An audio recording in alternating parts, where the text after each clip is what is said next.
दोस्तों नमस्कार, मैं शुभम तिवारी स्पेशल एजुकेटर की कक्षा में आपका बहुत बहुत स्वागत करता हूं। कैसे हैं आप सभी, एक बार आप लोग बताइएगा। दोस्तों आज हम आपको बताने वाले हैं कि जो DSSB में वैकेंसी आई हुई है स्पेशल एजुकेटर की, हम उन किन छात्रों को पढ़ाते हैं, किस प्रकार से स्पेशल एजुकेटर का पेपर आता है, कौन कौन से सब्जेक्ट आते हैं, कितने प्रश्न आते हैं, क्या स्पेशल एजुकेटर का जो पेपर होता है उसमें नेगेटिव मार्किंग होती है क्या, तो ये हम आपको बताएंगे। और हाँ, जो आपका सेकंड पेपर होता है उसमें से हम आपको एक टॉपिक उसमें से कराने वाले हैं जो आपका पेपर में बार बार पूछा जाता है। ठीक है, तो सबसे पहले हम आपको यहां बताने वाले हैं कि सबकी आपका स्पेशल एजुकेटर क्या होता है।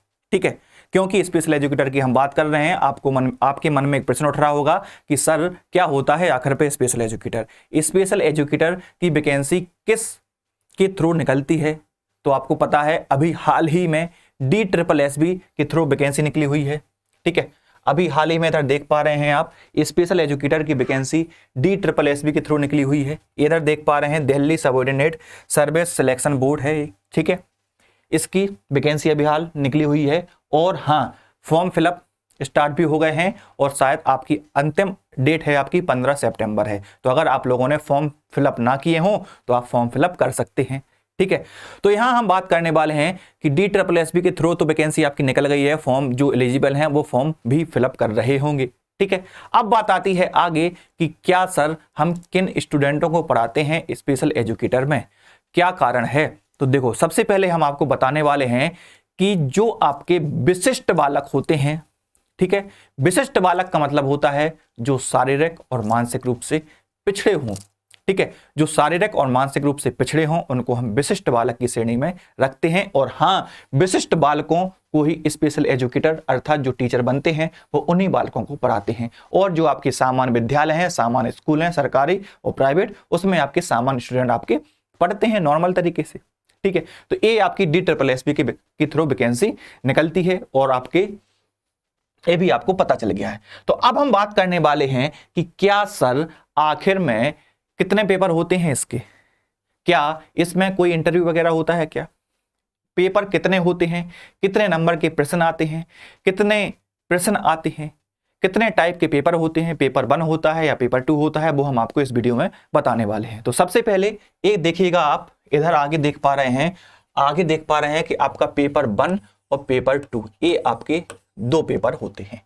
ठीक है, पेपर 1 आपका 100 नंबर का पेपर होता है। ठीक है, अब 100 नंबर में आपके कौन कौन से सब्जेक्ट आते हैं ये देख लीजिएगा। सबसे पहले आपका इंग्लिश आता है 20 नंबर का, फिर आपका हिंदी आता है और फिर आपका मैथ आता है, फिर उसके बाद आपका रीजनिंग आएगा और फिर आपका GA अर्थात जनरल अवेयरनेस आपकी आएगी। ठीक है, तो ये हो गए आपके 100 नंबर के आपके प्रश्न हो गए। ठीक है, अब एक प्रश्न आपका ये भी उठ रहा होगा कि सर आखिर पर कितनी कट ऑफ चाहिए पड़ती है, क्या ये पेपर क्वालिफाइंग है। तो देखो, आपका जो पेपर 1 है उसका ऐसा कुछ इशू नहीं है कि आपके इस पेपर में कितने नंबर आ रहे हैं, क्या नंबर इसमें बढ़ने चाहिए, तो इसमें कुछ नहीं है, आपको सिर्फ पेपर देना है। ठीक है, ये सिर्फ आपका चेकिंग पेपर है। ठीक है, तो ये तो आपके 100 नंबर हो गए। अब एक बात आती है नेगेटिव मार्किंग, तो हाँ जी हाँ बिल्कुल, आपकी 0.25 की नेगेटिव मार्किंग भी होती है। आपको पता है कि 0.25 की नेगेटिव मार्किंग कैसी होती है, ये भी आपको फॉर्मूला इसका पता होगा, क्योंकि आप DSSB का एग्जाम दे रहे हो। छोटा तो एग्जाम है नहीं है कि आप रेलवे वगैरह का एग्जाम दे रहे हो, ग्रुप डी वगैरह का, DSSB का एग्जाम दे रहे हो जिसमें आपको गवर्नमेंट टीचर बनना है। ठीक है, चलो, तो अब ये आपका पेपर 1 हो गया। पेपर 1 में आपके 5 सब्जेक्ट हो गए। फिर बात आती है आपकी पेपर 2 की बात आती है। पेपर 2 इधर आप देख रहे हैं कितना, पेपर 2 इधर आप देख रहे हैं, देखिएगा ये आपका 100 नंबर का होता है और इसमें 40% नंबर चाहिए होते हैं क्वालिफाइंग। कितने नंबर चाहिए होते हैं, 40% नंबर होते हैं क्वालिफाइंग के लिए। ठीक है, पहले पेपर में कोई ऐसा इश्यू नहीं था कि आपको कितने नंबर चाहिए, लेकिन हाँ सेकंड पेपर में आपको 40% नंबर चाहिए पड़ते हैं। अब बात आती है कि सर आपके ने बताया कि 40% नंबर चाहिए है, ये तो बहुत ही अच्छी बात है, लेकिन अर्थात कौन कौन से इसमें जो आपके सेकंड पेपर है, सेकंड पेपर आपका पेडागोजी वाला है, आखिर पर क्या क्या आता है इसमें, किस प्रकार से पेपर होता है। तो देखो, सबसे पहले आप देख पा रहे हैं इधर जनरल साइकोलॉजी लिखा हुआ है। तो जनरल साइकोलॉजी में आपके 5% क्वेश्चन आते हैं। कितने आते हैं, जनरल साइकोलॉजी में आपके 5% प्रश्न आते हैं। ठीक है। अब 5% प्रश्न में इधर देखिएगा, 1 मिनट, ये तो हो गया आपका 40% नंबर आपको क्वालिफाइंग चाहिए पड़ते हैं। ठीक है, अब इसमें आपके 5% नंबर आते हैं, प्रश्न आते हैं। फिर उसके बाद ये है आपका लर्निंग डिसेबिलिटी। ठीक है, इसमें आपके 40% प्रश्न आते हैं। और फिर उसके बाद आपका एजुकेशनल साइकोलॉजी है, इसमें भी आपके 40% प्रश्न आपके आते हैं। ठीक है, जब भैया कितने हो गए 40% आपके इसमें भी प्रश्न आ रहे हैं। और आपका जो बचा हुआ है चाइल्ड डेवलपमेंट एंड पेडागोजी, इसमें आपके 15, इतने कुल मिला के ये आपका आंकड़ा दिया हुआ है। क्या दिया हुआ है? ये आपका आंकड़ा दिया हुआ है इस प्रकार का। ठीक है, तो भैया जो जनरल साइकोलॉजी का पेपर होता है, जनरल साइकोलॉजी के पेपर में आपके फैक्ट बेस्ड प्रश्न आते हैं। ठीक है, फिर उसके बाद आता है आपका लर्निंग डिसेबिलिटी। तो लर्निंग डिसेबिलिटी में आपको पता है पहले आपकी PW एक्ट के थ्रू पहले कितने थी? पहले आपकी 7 डिसेबिलिटी थी, लेकिन अब कितनी हो गई हैं? अब आपकी 21 हो गई हैं। कितनी हो गई हैं? अब आपकी RPWD के थ्रू आपकी कितनी हो गई हैं? 21 हो गई हैं। ये आपको पढ़ना है इसी में, लर्निंग डिसेबिलिटी में। ठीक है, और फिर बात आती है आगे एजुकेशनल साइकोलॉजी। एजुकेशनल साइकोलॉजी में आप बहुत सारे क्या पढ़ेंगे?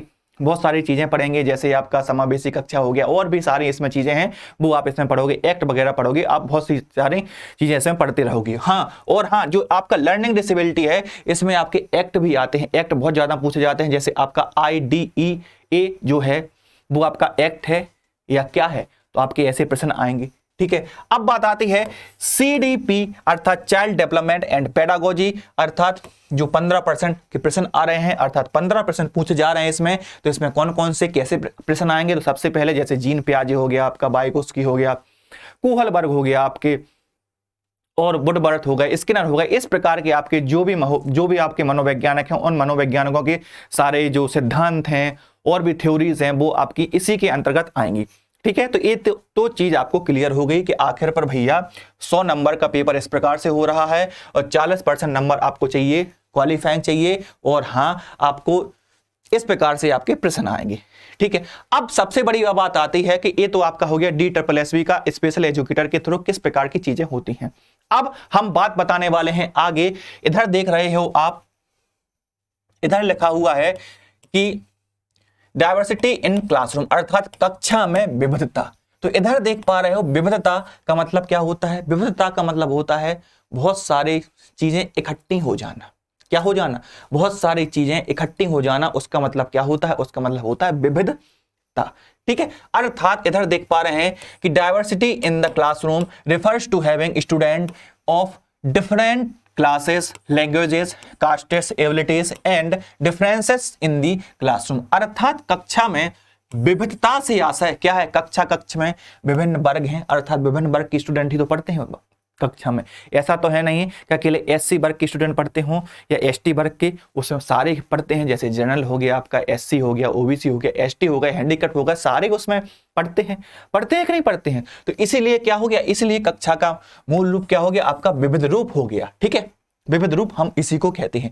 अब बात आती है आगे आपकी कि आप विविध रूप तो इसको आपने कह दिया। अब विविध रूप में जो आपके शिक्षक हैं उनको किस प्रकार की चुनौतियां आती हैं, किस प्रकार के आपके कक्षा में बालक होते हैं। तो सबसे पहले देखिएगा कि आपके जो बालक होते हैं, सबसे पहले शारीरिक क्षमताओं में भिन्नता, अर्थात कुछ बालकों की शारीरिक क्षमताओं में भिन्नता पाई जाती है, तो वो आपको हैंडल करना है, किस प्रकार से पढ़ाना है, आपकी जिम्मेदारी है, अर्थात डिफरेंस इन फिजिकल एबिलिटीज। ठीक है, फिर है आपका मानसिक क्षमताओं में भिन्नता, अर्थात डिफरेंस इन मेंटल एबिलिटीज, ये आपको देखना है। फिर उसके बाद है लैंगिक भिन्नता, अर्थात जेंडर डिफरेंस, अर्थात आपको पता है मेल फीमेल में किस प्रकार की भिन्नता है, ये आप टीचर को बताना पड़ेगा एज ए स्टूडेंट को कि भैया इस प्रकार की आपको बताना है। ठीक है, फिर है आपका सांस्कृतिक भिन्नता और कल्चरल डिफरेंसेस, भैया कि किस टाइम पे आपकी कौन सी, आपको किस उसमें प्रतियोगिता में भाग लेना है, किस प्रकार को से आपको चीजें समझना है, ये आपको बताना होगा स्टूडेंटों को।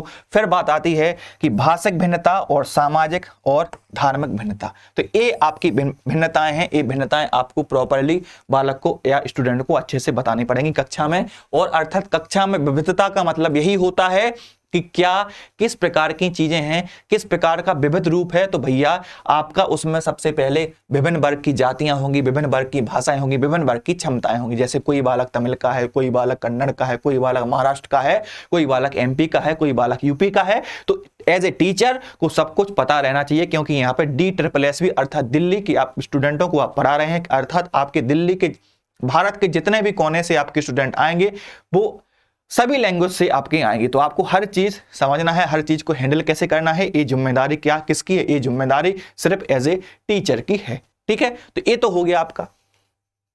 अब बात आती है आगे कि आगे देख पा रहे हैं आप कि इधर लिखा हुआ है डिसेबिलिटी। क्या है आखिर पर डिसेबिलिटी, अर्थात अक्षमता क्या है, क्या कारण है अक्षमता का? तो देखो अक्षमता क्या है? A situation where a child feels himself to be behind or unable to perform a task in comparison to other student। अर्थात वह स्थिति जहां एक बालक क्या करे, जहां एक बालक कार्य को करने में और अन्य छात्रों से क्या रहे, अन्य छात्रों को लगे कि यार हम पीछे हैं।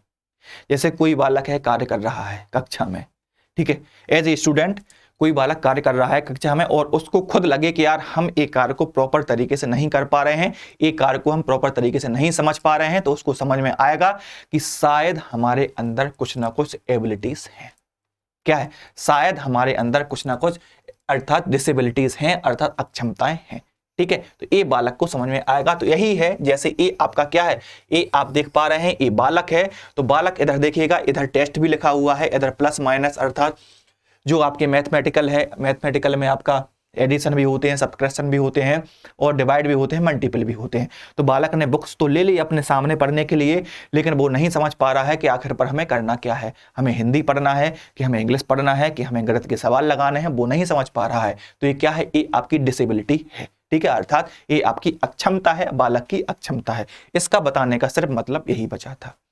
ठीक है, अब बात आती है कि आखिर पर सर कितने प्रकार की डिसेबिलिटीज हैं, कितने प्रकार की अक्षमताएं हैं, कितने प्रकार के कैसे प्रश्न आते हैं, तो हम आपको ये बताने वाले हैं। सबसे पहले देखते हैं, इधर देख पा रहे हैं आप, इधर आपकी डिसलेक्सिया है।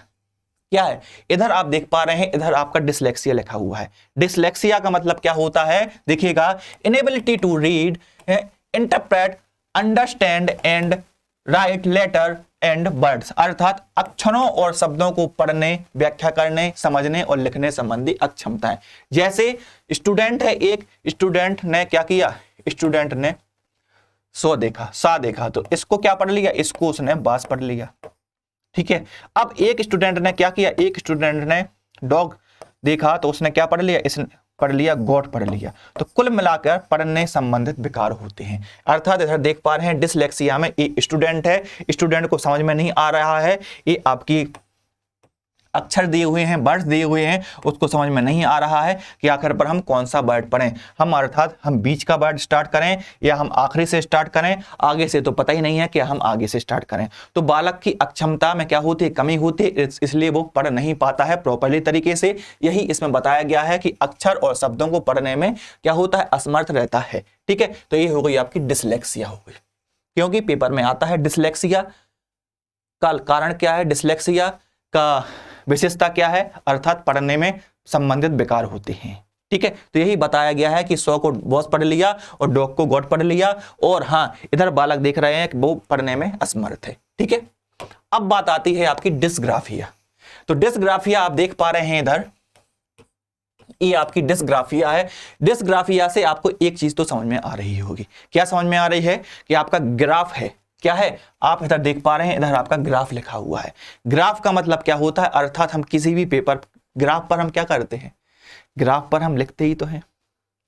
लिखते हैं किसके थ्रू लिखते हैं, हम पेन पेंसिल से लिखते हैं कि नहीं लिखते हैं। तो इधर देखिएगा, difficulty writing words correctly and regularly, अर्थात शब्दों को उचित और नियमित रूप में लिखने संबंधी कठिनाई। ठीक है, अर्थात आपका डिस्ग्राफिया आ जाए या पेपर में प्रश्न पूछा जाए कि लेखन संबंधी विकार किससे संबंधित है, तो लेखन संबंधी विकार आपका डिस्ग्राफिया से है, क्योंकि ग्राफ का मतलब ही होता है क्या, लिखना। अर्थात हम ग्राफ पर क्या करते हैं, ग्राफ पर हम एक पेंसिल के माध्यम से लिखते हैं। किसके माध्यम से लिखते हैं? ग्राफ पर हम एक पेंसिल के माध्यम से लिखते हैं, ग्राफ पर हम एक पेन के माध्यम से लिखते हैं। जैसे कोई स्टूडेंट है पेन के माध्यम से तो गलत हो जाएगा, लेकिन पेंसिल आपका एक्यूरेट, आपका सही रहेगा, ये आपको देखना है। ठीक है, अब बात आती है आपकी, आगे आती है, इधर देखिएगा डिसकैलकुलिया है। इधर क्या है? इधर आपका डिसकैलकुलिया है। इधर देखिएगा कि inability to understand mathematical concept and sequence, अर्थात गणितीय संकल्पना और क्रम को समझने संबंधी अक्षमता। इधर सीधी सी बात है, कैलकुलिया से मतलब क्या है? कैलकुलिया से मतलब है कैलकुलेशन। कैलकुलेशन मतलब गणित संबंधी विकार। जैसे एक स्टूडेंट है, क्या है? एक स्टूडेंट है कि नहीं है? एक स्टूडेंट है, स्टूडेंट क्या कर रहा है? स्टूडेंट को सामने बोर्ड के सामने खड़ा कर दिया है कि क्या आपको क्या करना है? एडिशन करना है, कि क्या आपको सब्ट्रैक्शन करना है, कि क्या आपको मल्टीप्लिकेशन करना है, कि क्या आपको डिवाइड करना है। अब उसको समझ में नहीं आ रहा है कि किस प्रकार की हम कैलकुलेशन करें, किस प्रकार की हम गणना करें, क्या हम सॉल्यूशन निकालें। तो यही हो गया क्या? डिसकैलकुलिया। क्या हो गया? यही हो गया आपका डिसकैलकुलिया, अर्थात हम कैलकुलेशन प्रॉपर्ली तरीके से नहीं कर पा रहे हैं। बालक विचलित है। ये देख, फोटो ही से देख रहे हैं ना कि नहीं देख रहे हैं? आप तस्वीर से देख रहे हैं कि नहीं देख रहे हैं? बालक क्या है? बालक विचलित है, बालक प्रॉपर्ली तरीके से नहीं कर पा रहा है। ठीक है, अब बात आती है आगे, डिस्प्रैक्सिया। क्या? अब बात आती है आगे कि सर डिस्प्रैक्सिया क्या होता है? तो देखो, सबसे पहले poor hand and eye coordination and motor skill. अब इधर देखिएगा, खराब हाथ और आंख समन्वय, इससे आपको चीज समझ में नहीं आ रही, हम आपको बताते हैं। जैसे ये क्या है? ये बालक है, ये बालिका है, शायद बालक बालिका अलग अलग है क्या? देख लीजिएगा, ये जो पेंसिल पकड़े हुए हैं, पेंसिल प्रॉपर्ली तरीके से चित्र में तो पकड़े हुए हैं, लेकिन जो आपकी पुअर हैंड है, अर्थात आप प्रॉपर्ली तरीके से पेंसिल को अच्छे से नहीं पकड़ पाओगे। ठीक है, प्रॉपर्ली तरीके से आप पेंसिल को अच्छे से नहीं पकड़ पाओगे, पेन को अच्छे से नहीं पकड़ पाओगे। अगर आप साइकिल चला रहे हो तो साइकिल अच्छे से नहीं चला पाओगे, पता चले बीच ही में आप क्या हो जाओ, बीच ही में आप गिर जाओ। ठीक है, अर्थात आप जो काम कर रहे हो उसको आप करने में असमर्थ हो रहे हो, उसको करने में आप सिक्योर नहीं हो रहे हो, पॉजिटिविटी नहीं आ रही है आपके अंदर। ठीक है, और क्या होता है, ये चीज तो हो गई, लेकिन हाँ आई कोऑर्डिनेशन, अर्थात जो आपका आई कोऑर्डिनेशन है वो भी आपका सही से नहीं हो पा रहा है। जैसे आपने क्या किया, जैसे इस कक्षा में टीचर भी होगा तो टीचर के साथ आप सही से नहीं पढ़ पा रहे हैं, टीचर के साथ आप आई कांटेक्ट नहीं कर पा रहे हैं। ठीक है, तो यही है डिस्प्रैक्सिया का मतलब। क्या होता है डिस्प्रैक्सिया? पूछा जाए कि जो आपका खराब हाथ और आंख समन्वय किसके कारण होता है, अर्थात क्या लक्षण है, किसकी विशेषता है ये? तो ये है आपकी डिस्प्रैक्सिया की विशेषता है, क्योंकि बालक अच्छे तरीके से ना तो पेन पकड़ पाएगा, ना पेंसिल पकड़ पाएगा, और ना ही अच्छे से साइकिल चला पाएगा, और ना ही कक्षा में प्रॉपर्ली तरीके से आई कांटेक्ट बना पाएगा। ये आपका डिस्प्रैक्सिया हो गया। ठीक है, अब बात आती है आपकी आगे, देखिएगा डिसमॉर्फिया। क्या है? ये है आपका डिसमॉर्फिया। डिसमॉर्फिया में क्या है? ए mental illness in which patient focus obviously on A प्रीऑक्यूपेशन with their appearance और ए वेरी माइनर डिफीट, अर्थात एक मानसिक रोग जिसमें रोगी अपना रूप रंग खराब होने के वहम या बहुत मामूली खराब होना, अर्थात कुल मिला के आपने इसमें क्या लिखा है हम आपको बता रहे हैं सीधे से शब्दों में। डिसमॉर्फिया, जैसे आप मान के चलो आप शीशे के सामने खड़े हो गए हो, इधर देख पा रहे हैं, इधर शीशे के सामने तो खड़ी है कि नहीं खड़ी है? ये आप शीशे के सामने खड़े हो गए हो, शीशे के सामने खड़े होकर कह रहे हो कि क्या हम स्मार्ट लग रहे हैं, क्या हम अच्छे लग रहे हैं? तो मन में एक विकार आया कि यार हम अच्छे नहीं लग रहे हैं, हमारा पेट थोड़ा बढ़ गया है। ठीक है, तो इन मैडम का पेट ही थोड़ा बढ़ गया है, दिख रहा है कि नहीं दिख रहा है? एक मन में वहम है। ठीक है, अर्थात आपने शीशे में देखा किसी का पेट ज्यादा है और किसी का क्या लगता है, कभी कभी तो होता ही है ऐसा, किसी के मन में आ गया कि यार हमारे गाल बड़े बड़े हो गए हैं। तो क्या है, ये आपका एक भ्रम है। क्या है? अपने अंदर ही भ्रम रहता है, दूसरे के अंदर तो भ्रम रहता नहीं है।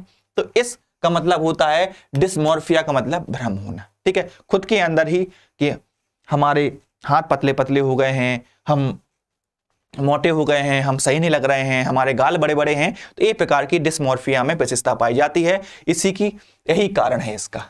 ठीक है, अब बात आती है आगे, देखो अब आती है डिस्फेजिया की बात आती है। किसकी बात आती है? अब बात आती है डिस्फेजिया की। डिस्फेजिया आखिर पर क्या है? देखिएगा, affect the ability of communicate, अर्थात संवाद करने की क्षमता को प्रभावित करना, अर्थात अनेबल टू जज the grammar and structure of sensitive. हम बता रहे हैं आपको कि इसमें क्या होता है डिस्फेजिया में। डिस्फेजिया में क्या होता है, डिस्फेजिया में प्रॉपरली तरीके से बालक कम्युनिकेशन नहीं कर पाता है। इधर देख रहे हैं कि इधर बालक मोबाइल तो लिए हुए है, क्या लिए हुए है, मोबाइल तो लिए हुए, लेकिन वो प्रॉपरली तरीके से बात नहीं कर पा रहा है, प्रॉपरली तरीके से अच्छे से बातचीत नहीं कर पा रहा है, अर्थात ये उसको डिस्फेजिया, क्या है, डिस्फेजिया का की विशेषता पाई जा रही है बालक में। यही बताया गया है कि संवाद करने की अक्षमता, संवाद का मतलब क्या होता है, कम्युनिकेशन करने में क्या है, बालक अक्षम है, और वाक्यों के व्याकरण और संरचना का न्याय करने में असमर्थ है, अर्थात जो ग्रामेटिकल एरर है उसमें समझने में वो असमर्थ है। छोटा बालक क्या समझेगा ग्रामेटिकल एरर, ठीक है, अर्थात बड़ा हो जाएगा तब वो समझ पाएगा, लेकिन छोटा तो नहीं समझ पाएगा। छोटे में तो बात करते हैं, तो आपने देखा होगा कि जो घर परिजन में फोन आते हैं तो बोलते हैं बताओ लट्टू से बात कराओ, बब्बू से बात कराओ, डब्बू से बात कराओ, बोलते हैं कि नहीं बोलते हैं। तो बालक आप एकदम चौड़ में मोबाइल पकड़ लेगा, वो बोलेगा हेल, बोल ही नहीं पाएगा, सुनेगा एकदम मुंडी हिलाएगा। तो क्या है, ये आपका लक्षण है डिस्फेजिया का, ठीक है, ये आपको इतना समझ में आया है। अब बात आती है आपकी आगे, सबसे पहले है ADHD। इसका फुल फॉर्म क्या है, इसका फुल फॉर्म है attention deficit hyperactivity disorder, अर्थात affect the focus span and concentration power, अर्थात फोकस अवधि और एकाग्रता शक्ति को प्रभावित करना। कुल मिला के इसमें क्या होता है, जैसे आप एक कक्षा में हो, क्या कर रहे हो, एक कक्षा में आप अध्ययन कर रहे हो, एक कक्षा में अध्ययन नहीं कर पा रहे हो वो तो चलो ठीक बात है, आप कहीं खेलने गए हो, कहीं आप प्रतियोगिता में गए हो, कहीं खेलने ही गए हो, ठीक है, तो वहां क्या है, वहां आप संगठित नहीं है, वहां आप असंगठित हो गए, ठीक है, वहां आप विचलित हो गए, किसी ने विचलित कर दिया है। तो ADHD का मतलब यही होता है, अर्थात अफेक्ट, अर्थात अटेंशन डेफिसिट हाइपर एक्टिविटी और डिसऑर्डर। तो अर्थात क्या है, आप असंगठित हो गए हो और आसानी से क्या हो गए हो, आसानी से आप विचलित हो गए हो। देखिएगा ये बालक है, बालक कक्षा में पढ़ रहा है, ये जो आपकी मैडम ही है ना, मैडम कक्षा में क्या करवा रही है, बालक को अध्ययन करवा रही है, ठीक है, लेकिन बालक का मन क्लास में नहीं है, बालक प्रॉपर्ली क्लास में नहीं पढ़ रहा है। क्यों नहीं पढ़ रहा है, क्योंकि वो उसका मन कहीं ना कहीं और चला गया है। क्यों चला गया है, आपने देखा होगा कि एक कक्षा में क्या होता है, एक कक्षा में बालक होते हैं, सामने टीचर पढ़ाता है, बगल में खिड़की होती है, किसी ने कोई आया उसने हाथ ला दिया ऐसे, ठीक है, तो अब जो बालक शरारती होते हैं तो उनका एकदम दिमाग डिस्टर्ब हो जाता है, तो उधर ताकने लगते हैं कि नहीं लगते हैं, वो देखने लगते हैं उधर। तो यही कारण है कि भैया ये बालक उस साइड देखने लगा, क्लास में कंसंट्रेशन नहीं कर रहा है, ठीक है। ADHD का मतलब इसमें यही बताया गया है। और हाँ, फुल फॉर्म बाद पूछा जाता है कि सर ADHD का फुल फॉर्म क्या है, तो attention deficit hyperactivity disorder इसका फुल फॉर्म है, ये आपको ध्यान रखना है, ठीक है। अब बात आती है आपकी आगे, देखो ऑटिज्म स्पेक्ट्रम डिसऑर्डर अर्थात ASD।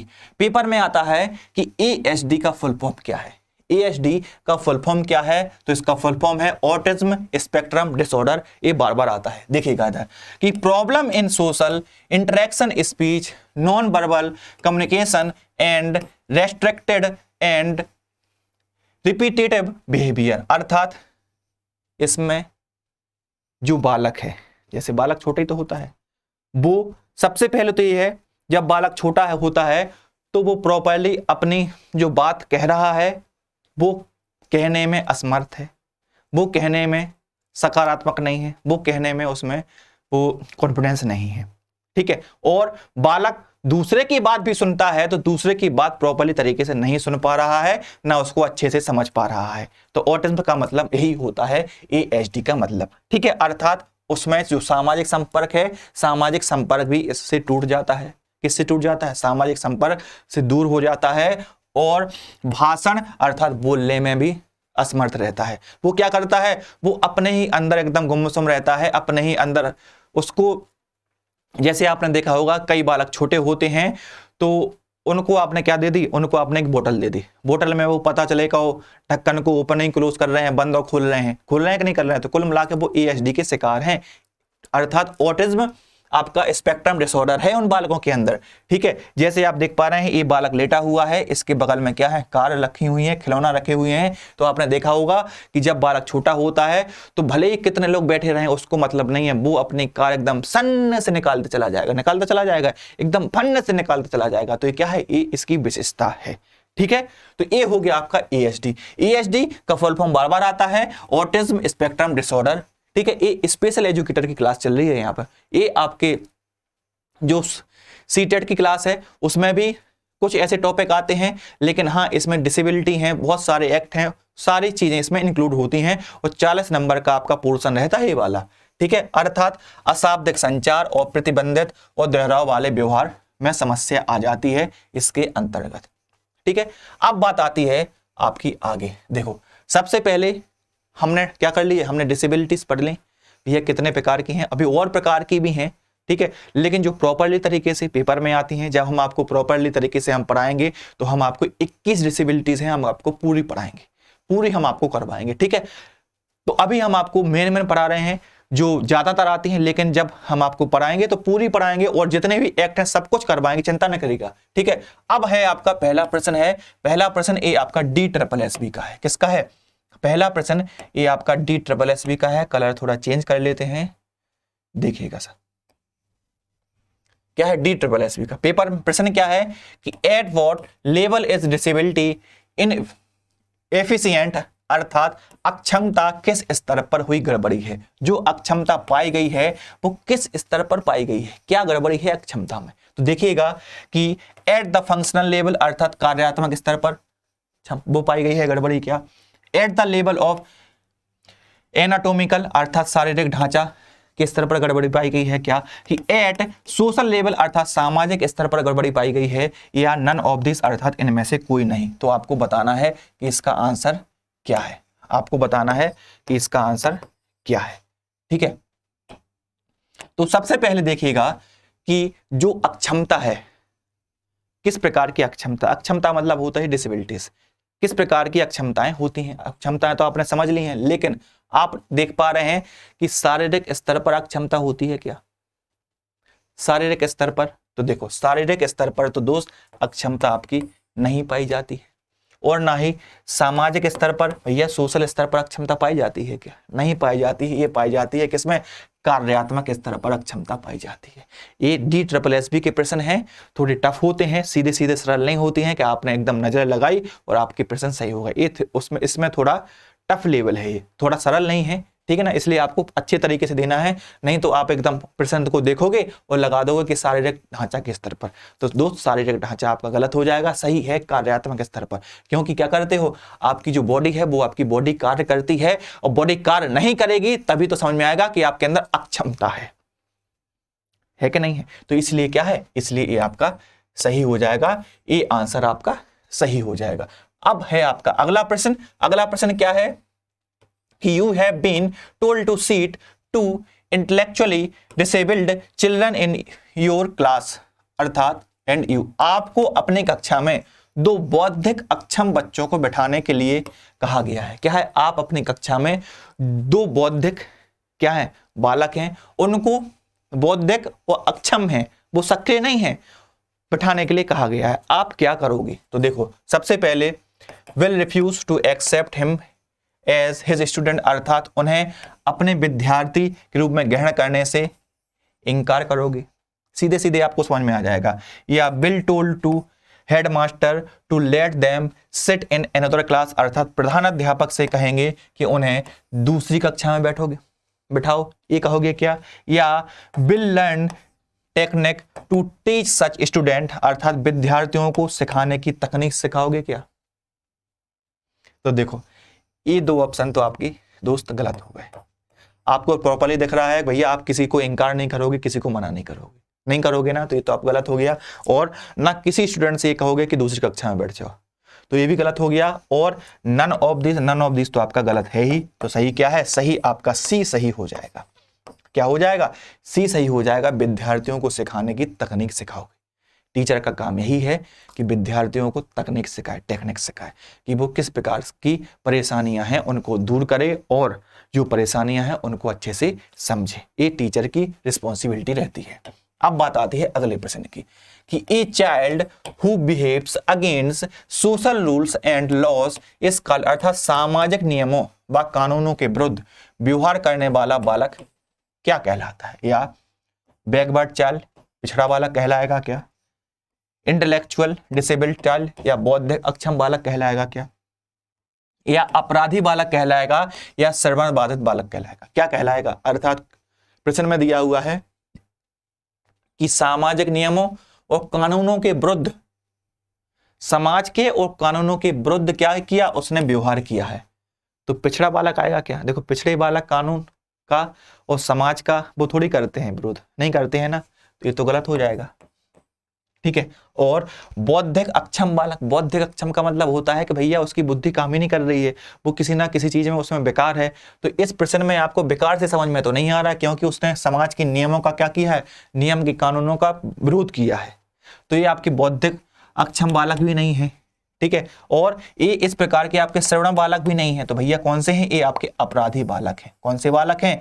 ये आपके अपराधी बालक हैं। इसलिए आंसर आपका सी सही हो गया। हो गया कि नहीं हो गया? अब है आपका अगला प्रश्न। अगला प्रश्न है आपका, इधर देखिएगा कि if a child is affected by hearing impairment, autism and intellectual disability, then what disability is there? यदि कोई बच्चा श्रवण बाधिता, स्वालीनता एवं बौद्धिक अक्षमता से प्रभावित है तो उसमें कौन सी विकलांगता है? क्या है? क्या बधिरांधता है, या बहुविकलांगता है, या ऑटिज्म स्पेक्ट्रम डिसऑर्डर है, या भाषा और भाषण विकार है? किस प्रकार की चीजें हैं इसमें? यदि कोई बच्चा सुनने में और बौद्धिक स्तर को प्रभावित करता है तो इसमें किस प्रकार का विकार होगा? तो देखो बधिरंगता तो उसमें नहीं होगी। क्या नहीं होगी? बधिरंगता तो उसमें नहीं होगी। और ना ऑटिज्म डिसऑर्डर होगा। क्या होगा? ना ही ऑटिज्म डिसऑर्डर है, क्योंकि आपने पढ़ा है कि भैया बालक क्या नहीं करता है? अपनी बात नहीं कह पाता है, ना दूसरों की बात सुन पाता है, वो सिर्फ अपने में मस्त रहता है। ठीक है। ये है आपका ऑटिज्म डिसऑर्डर। और लैंग्वेज एंड स्पीच डिसऑर्डर अर्थात भाषा और भाषण विकार, ये आपको पता ही है। ना तो बालक क्या कर पाएगा? ना तो बालक बोल पाएगा, ना तो बालक लिख पाएगा, ना तो बालक को भाषा को समझ पाएगा। ये आपका हो गया। तो अर्थात आपका क्या हुआ? मल्टीपल डिसेबिलिटीज हो गई है। तो आपका बी आंसर सही हो जाएगा। क्या हो जाएगा? बी आंसर सही हो जाएगा। अब है आपका आखिरी प्रश्न है। आखिरी प्रश्न है कि what is IDEA in field of disabilities, अर्थात दिव्यांगता के क्षेत्र में IDEA क्या है? या एक योजना है, या एक अधिनियम है, या एक सुगम उपकरण है, या बातचीत करने का उपकरण है? तो आपको बताना है IDEA क्या है। IDEA आखिर पर क्या है आपको ये बताना है। ठीक है ना? IDEA तो आपको पता है सर, IDEA एक आपका एक्ट होता है। क्या होता है? IDEA आपका एक्ट होता है। अधिनियम तो आपका है नहीं है, और ना ही आपका सुगम उपकरण है, और ना ही टॉकिंग डिवाइस है। तो अब आप बताइएगा कि आपके 5 में से कितने प्रश्न आपके सही हुए हैं। और हाँ, IDEA का फुल फॉर्म है इंडिविजुअल डिसेबिलिटीज विथ एजुकेशन। ठीक है, विथ एजुकेशन एक्ट। ठीक है, क्योंकि ये आपका एक्ट ही है। तो आपका बी आंसर सही हो जाएगा। अब आपको बताना है कि 5 प्रश्न में से आपके कितने प्रश्न सही हुए हैं और आपको क्लास प्रॉपरली कैसी लगी है। तो आप लोग प्रॉपर कमेंट के माध्यम से बताइएगा। और हाँ, आप स्पेशल एजुकेटर की कक्षा में हैं तो आपकी दिमाग में ये भी प्रश्न चल रहा होगा कि क्या सर DSSB का जो पेपर आता है क्या अकेला इंग्लिश में ही आता है? तो देखिएगा, DSSB का पेपर आपका इंग्लिश में नहीं आता है, आपका बोथ लैंग्वेज आपके हिंदी और इंग्लिश में आपका आता है। तो अब दोस्तों हम आपको प्रॉपर कक्षा में मिलेंगे, प्रॉपर क्लास में हम आपको बताएंगे कितनी डिसेबिलिटीज हैं, कितने एक्ट हैं, अच्छे से बताएंगे प्रॉपर तरीके से, कोई हड़बड़ाने की कोई बात नहीं है। ठीक है, तो आपको क्लास कैसी लगी एक बार आप लोग कमेंट के माध्यम से बताइएगा। और अपना ख्याल रखिएगा, स्वस्थ रहिएगा, मस्त रहिएगा। थैंक यू साथियों, thank you class, bye bye, take care, bye.